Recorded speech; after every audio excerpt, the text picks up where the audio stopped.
May aabangan na nga bang magandang balita ang mga taong patuloy na naghahanap sa kanya? Lagpas na isang linggo nang may ulat ang nawawalang si Catherine. October 12 nang pumutok ang balita na hindi na ito nakauwi. Ngayon nga ay may update na ang pulisya sa nawawalang beauty queen. Person of interest, tukoy na ng PNP.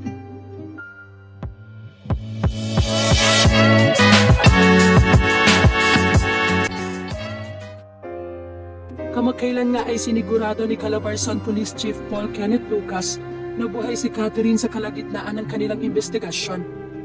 Malaking tulong din daw ang CCTV kung saan nakita si Catherine sa isang mall at nagbabacktracking sila sa mga CCTV sa mga lugar sa Batangas na posibleng pinuntahan ni Catherine.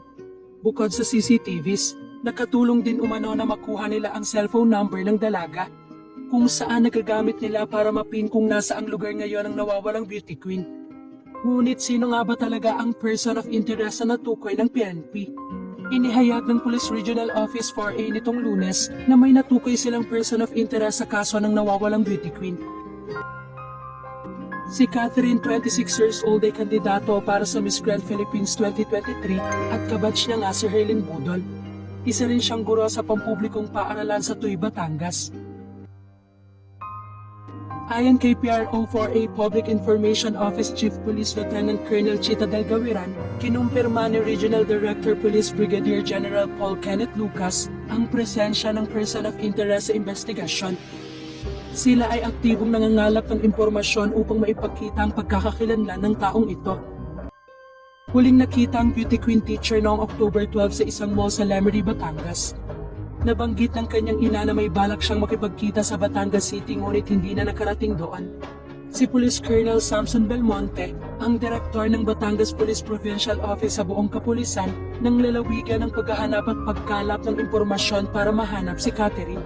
Katuwang ng Tuy Municipal Police Station ng iba't ibang istasyon at unit ng pulisya sa Batangas Police Province sa kanilang paghahanap ng anumang lead o impormasyon. Nakiusap na nga rin sa publiko ang Municipal Police Station na kung sino man ang may mapagkakatiwalaang impormasyon, hinihikayat silang makipag-ugnayan sa Tuy Municipal Police Station sa pamamagitan ng kanilang station hotline. Samantala, nag-alok ng 100,000 reward si Batangas Vice Governor Mark Leviste sa paghahanap kay Catherine Camilon. Sa isang panayam, sinabi ni Vice Mayor Leviste na binisita niya ang tahanan ng pamilya ni Catherine Camilon sa Tuy, Batangas, kung saan nagbigay siya ng suportang pinansyal.